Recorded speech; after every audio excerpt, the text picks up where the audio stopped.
네, 함께 오늘 우리에게 주신 말씀을 함께 보도록 하겠습니다. 오늘 말씀은 디모데전서 6장 11절부터 16절까지 말씀입니다. 네, 디모데전서 6장 11절부터 16절까지 함께 한 목소리로 읽도록 하겠습니다. 시작. 오직 너 하나님의 사람아, 이것들을 피하고 의와 경건과 믿음과 사랑과 인내와 온유를 따르며 믿음의 선한 싸움을 싸우라. 영생을 취하라. 이를 위하여 내가 부르심을 받았고 많은 증인 앞에서 선한 증언을 하였도다. 만물을 살게 하신 하나님 앞과 본디오 빌라도를 향하여 선한 증언을 하신 그리스도 예수 앞에서 내가 너를 명하노니 우리 주 예수 그리스도께서 나타나실 때까지 흠도 없고 책망받을 것도 없이 이 명령을 지키라.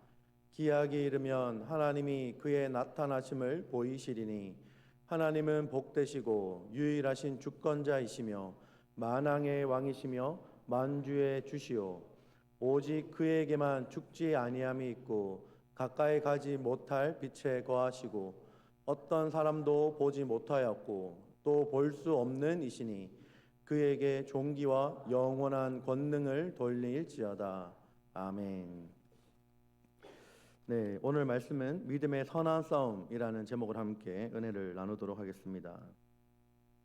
오늘 말씀이 쓰여진 이 디모데 전서의 배경에 대해서 먼저 좀 알고 가는 것이 말씀을 이해하는 것이 조금 더 쉬울 것 같습니다. 바울은 어떤 사람들이 에베소 교회에서 다른 교훈을 가르치는 것을 막도록 하기 위해 디모데를 에베소에 머물게 하였습니다. 그리고 그에 대한 교훈을 주기 위해서 이 편지를 기록하였죠. 디모데 전서의 특징 중에 하나는 바로 열거법입니다. 그러니까 디모데가 하나님의 집인 교회에서 어떻게 행해야 하는지 이에 대한 주제와 그리고 인물에 따라서 쭉 이제 열거를 합니다. 특별히 오늘 말씀인 6장 말씀에서는 디모데와 그리고 온 교회를 향한 바울의 마지막 당부 그리고 권면의 말씀이 기록되어 있습니다. 바울은 디모데에게 경건을 이익의 재료로 생각하지 말고 먹을 것과 입을 것이 있는즉 족한 줄로 여기고 의와 경건과 믿음과 사랑과 인내와 온유를 쫓으며 믿음의 선한 싸움을 싸우라고 하였습니다. 또한 정함이 없는 재물에 소망을 두지 말고 오직 모든 것을 후히 주사 누리게 하시는 하나님께 소망을 두고 선한 일을 행하여 주 예수 그리스도의 낫이 나타나실 때까지 책망받을 것이 없이 이 명령을 지키라고 권면을 합니다. 자, 이러한 내용들이 이제 오늘 저희가 읽은 본문 말씀 그리고 디모데 전서의 전체적인 배경과 내용입니다. 제가 이 시점에서 한 가지 여러분에게 운전에 대한 얘기를 다시 한번 좀 하려고 합니다. 여러분 운전을 하다가 보면 교통 표지판을 아마 본 적이 있을 것입니다. 무조건 사실 운전을 하면 교통 표지판을 볼 수밖에 없죠. 많은 교통에 이렇게 운전하다가 표지판 중에 이 두 가지의 종류가 있습니다. 첫 번째는 예를 들면 학교 앞에서 이제 천천히 운전하라는 사인이라든지 빙판길이 있으니 주의해라, 미끄러지니까 이 길은 주의해라 라는 표시라든지 혹은 이제 앞에 급 커브가 있으니 조심해라 라는 사인이 있죠. 근데 이러한 것은 표지판의 원리를 잘 적용시켜서 개인이 각자의 상황에 맞게 적용해서 이것을 지켜나가는 것이죠. 근데 또 다른 종류의 표지판이 있습니다. 이것은 굉장히 이러한 복잡한 생각을 요하지 않는 표지판입니다. 예를 들면 제한 속도 70마일 혹은 스탑 사인 혹은 No turn on red 라는 사인이죠. 제가 미국에 처음에 와서 이 사인이 제일 이해가 되지 않고 굉장히 헷갈렸습니다. 실제로 이제 이 노턴온 레드가 있는데 이것을 잘 못 알아보고 한국은 그냥 우회전을 제가 당시 떠날 때만 해도 우회전해도 됐었거든요. 빨간불일 때도 항상 우회전을 했습니다. 근데 여기는 노턴온 레드에서는 하면 안 되는 거더라고요. 실제로 제가 이제 미국에 처음 와서 같이 유학 오셨던 목사님 중에 이 노턴온 레드 사인을 못 보고 자연스럽게, 굉장히 자연스럽게 우회전을 하다가 이제 갑자기 사이렌이 울립니다. 이제 띠용띠용거리면서 경찰이 다가오죠. 이제 목사님은 영문을 몰라서 대체 내가 뭘 잘못했냐라고 했는데 저거 사인 안 보이냐고 해서 이 갓 유학 온 목사님, 제 동기 목사님 중에 한 분이 경찰에게 붙잡혀서 벌금을 냈던 적이 있습니다. 여러분, 이렇게 규율처럼 정해놓은 표지판은 생각할 필요가 없죠. 턴하지 말라면 턴을 하지 말아야 되는 것이죠. 그냥 조심스럽게 턴한다고 해서 익스큐즈가 될까요? 봐줄까요, 경찰이? 턴하지 말라고 했는데 천천히 턴한다고 해서 봐줄까요? 안 봐줍니다. 70마일로 달려라 라고 했는데 70마일로 안 달리고 막 80마일, 90마일로 달립니다. 봐줄까요? 안 봐줍니다. 스탑 사인이 있는데 내가 스탑을 하지 않고 지나갑니다. 뭐 운이 좋게 경찰이 안 본다면 모르겠지만 경찰이 본다면 봐줄까요? 안 봐주죠. 바로 달려와서 벌금을 매깁니다. 여러분, 오늘 본문 말씀인 앞의 부분에서는 바울은 권위에 대한 부분과 거짓 교사들, 그리고 돈과 자족과 관련해서 적용해야 할 원리들을 디모데에게 알려주었습니다. 그러다가 오늘 본문 말씀에서는 갑자기 어조가 바뀝니다. 성경 원문을 통해 보더라도 앞에서 계속적인 직설법으로 관련된 동사를 쓰다가 오늘 말씀인 11절 말씀에서는 명령법으로 바뀝니다. 그러니까 이 오늘 본문 말씀에서부터는 생각할 필요도 없이 교통표지판처럼 노턴온 레드처럼 스탑사인처럼 더 이상 생각할 필요도 없이 무조건 따라야 하는 그 말씀이라는 것입니다. 오늘 말씀의 시작이 이렇게 시작을 합니다. 11절 말씀에 이렇게 기록하죠. 오직 너 하나님의 사람아 이것들을 피하고 의와 경건과 믿음과 사랑과 인내와 온유를 따르며 라고 합니다. 한글 성경에서는 이 오직이라는 말이 제일 앞에 나오죠. 그런데 이 성경 원어를 보면요, 너라는 단어가 제일 먼저 등장을 합니다. 이렇게 이제 어순을 배치하는 것은 이 헬러 성경에서, 헬러 원어에서 이것을 강조하기 위한 방법입니다. 이것은 너 하나님의 사람아 라고 하면서 디모데에게 강하게 말하기 위한 어법이라는 것이죠. 여기서 하나님의 사람이라는 것은 구약시대 때 선지자들에게 쓰던 호칭인데 이러한 표현을 이제 디모데에게 쓰면서 너는 하나님의 사람이고 그러한 너는 앞서 말한 것처럼 다른 교훈을 내세우지 말고 하나님의 말씀을 바로 알고 사역자의 직분을 지켜서 부자가 되려 하지 말고 하나님의 공급으로 자족해라 라는 것을 강조하고 있습니다. 여러분, 바울은 여기서 첫 번째로 디모데에게 명령을 하면서 쓰는 단어가 바로 피하고라는 동사입니다. 여러분, 이 피하고라는 동사는요, 도망자라는 단어가 여기서 파생된 단어입니다. 그러니까 결국 바울이 디모데에게 하는 이 첫 번째 명령은 도망자가 되라 라고 하는 것이죠. 이것들을 피하고 이것들에서 도망쳐라 라는 것입니다. 그 다음에는 어떤 명령 동사가 나오냐면 따르며, 위에 보시면 온유를 따르며 라고 하죠. 이 따르라 라고 명령을 합니다. 여러분, 이 따르라 라는 동사는요, 굉장히 추격할 때, 끈질기게 추격할 때 쓰는 동사입니다. 그러니까 이 말은 마치 도망자를 추격할 때 쓰는 단어로 굉장히 끈질기고 악착같이 사냥꾼이 되어 무언가를 쫓으라 라는 단어입니다. 바울이 이야기하는 이렇게 악착같이 쫓아야 하는 것은 무엇입니까? 바로 의와 경건과 믿음과 사랑과 인내와 온유, 이러한 것들을 끈질기고 악착같이 끝까지 하지 말고 쫓아라라고 하는 것이죠. 한번 쫓아봤다가 도망자가 이렇게 막 도망을 갑니다. 내가 쫓아야 되는 사람이 한번 막 달려서 쫓아가 봤다가 막 도망자가 빨리 도망가서 이제 못하겠어, 포기해야겠어라고 금방 포기하고 마는 것이 아니라 끝까지, 막 악착 같은 사람이 있죠. 끈질기게 내가 저 사람을 잡을 때까지 내가 포기하지 않겠다, 내 손아귀에 저 사람을 붙들 때까지 너가 놓지 않겠다라는 그러한 심정으로 끝까지 포기하지 않고 달려가서 잡아야 된다, 쫓아야 된다라는 의미를 가지고 있습니다. 네, 여러분 11절 말씀을 잘 보시면 이렇게 6가지가 나오는데요. 저 6가지는 모두 자세히 보시면 예수님의 성품과 관련되어 있습니다.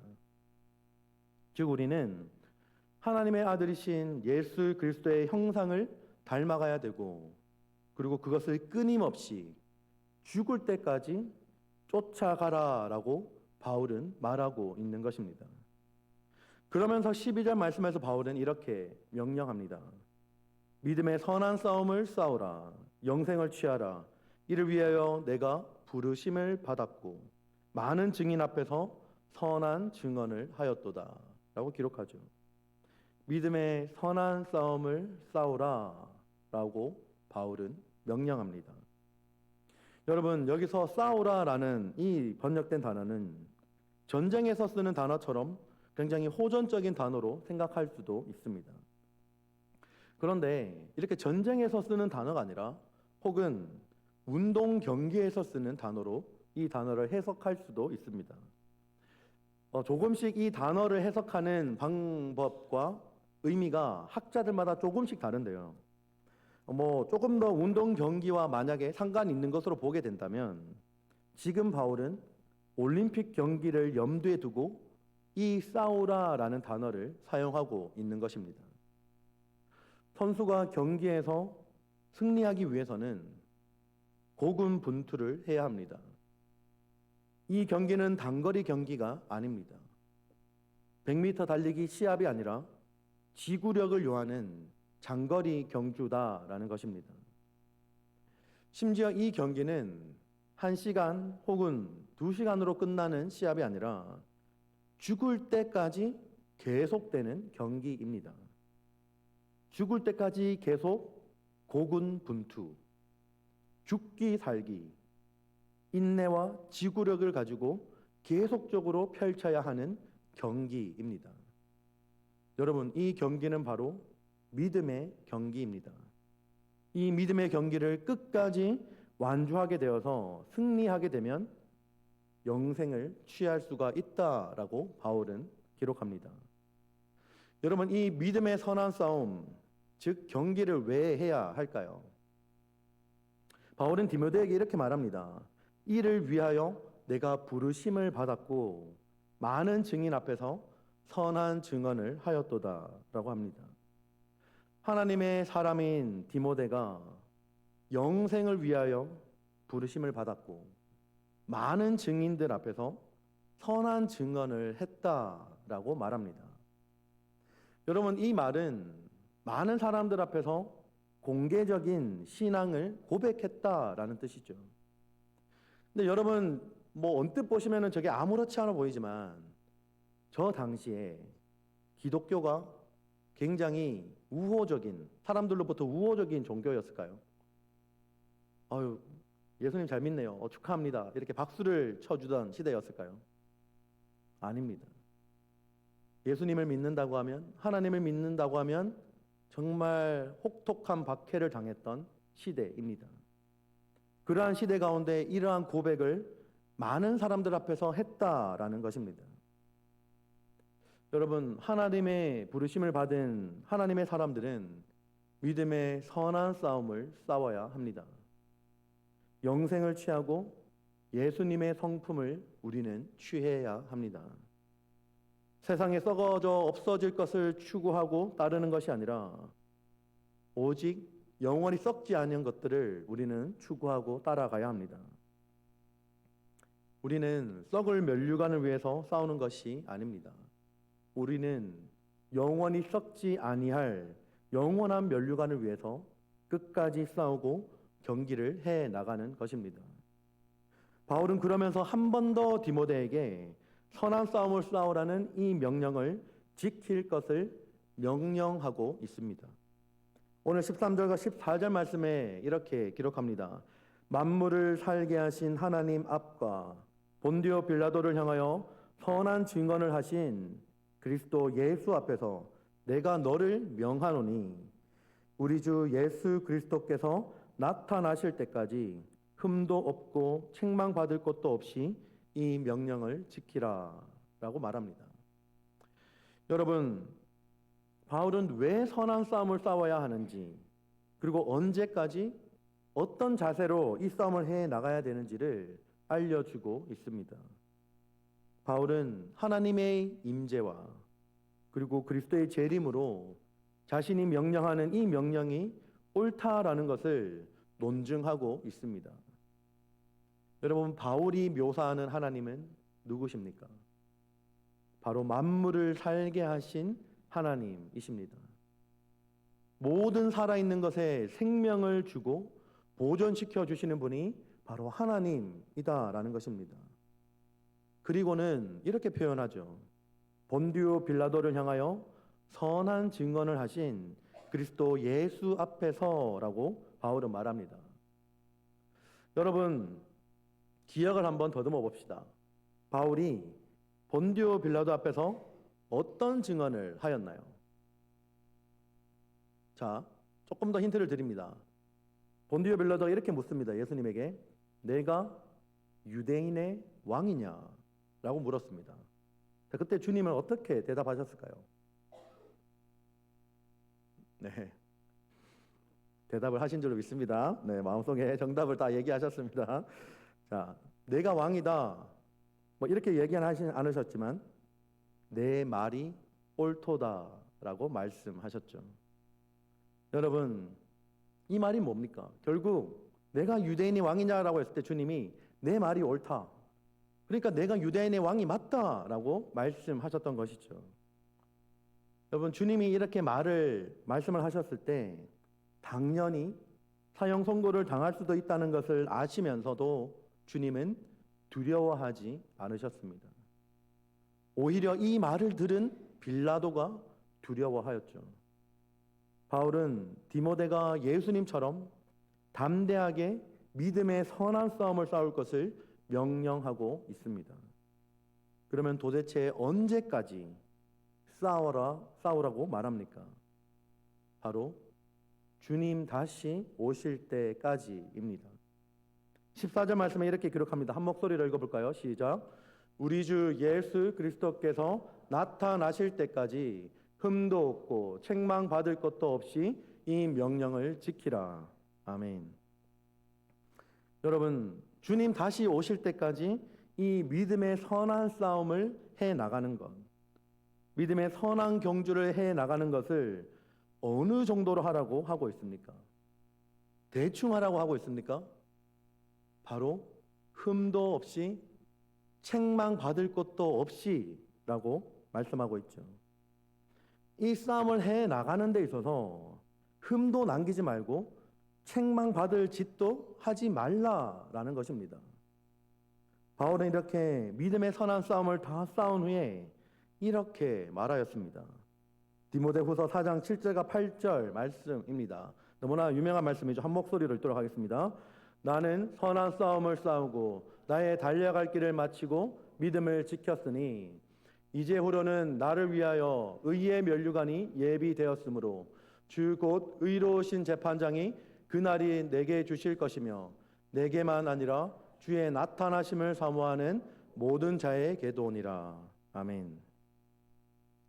여러분, 바울은 하나님 앞에서와 그리고 예수 그리스도 앞에서 이 믿음의 선한 싸움을 다 싸우고 이 경기를 완주했다라고 고백하였습니다.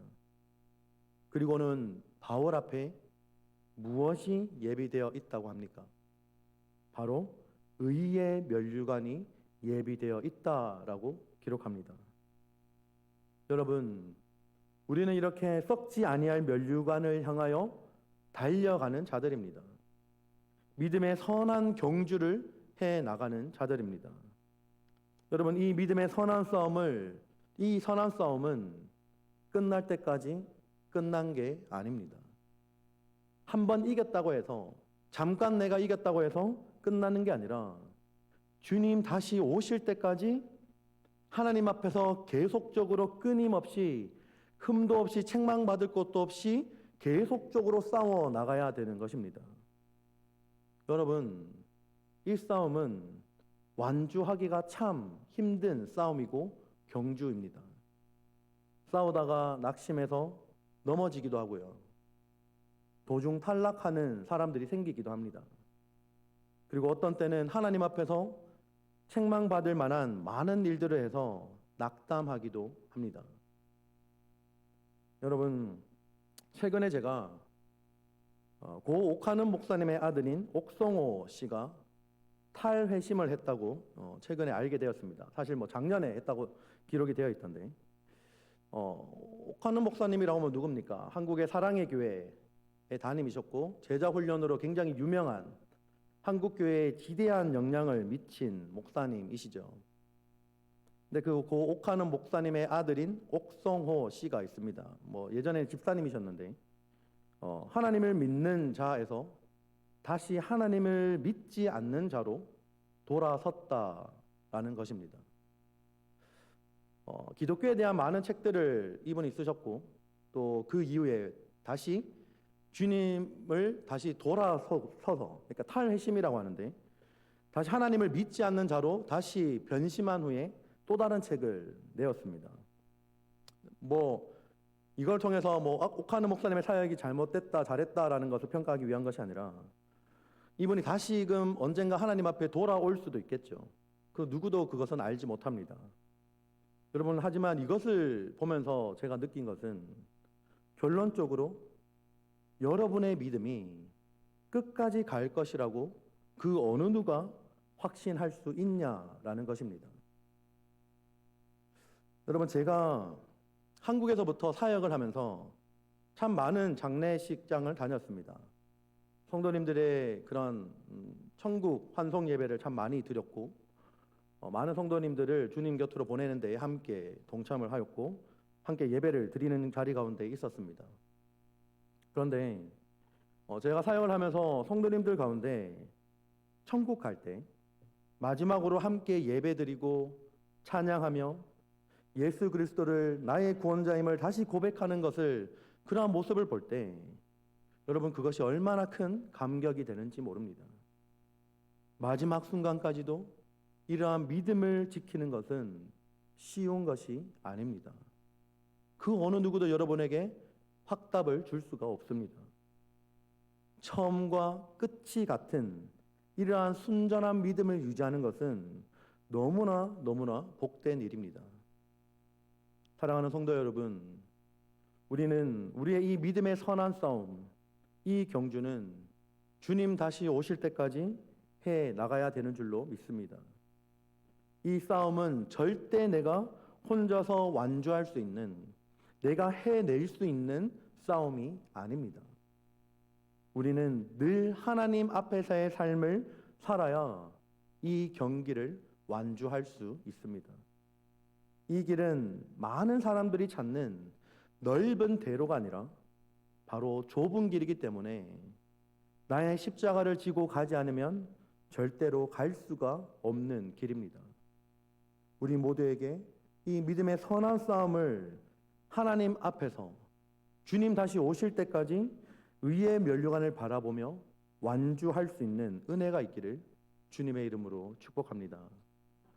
오늘 우리에게 주신 말씀을 기억하며 함께 찬양하면 좋겠습니다. 우리 아까 마지막으로 불렀던 찬양인데요, 주님 다시 오실 때까지라는 찬양입니다.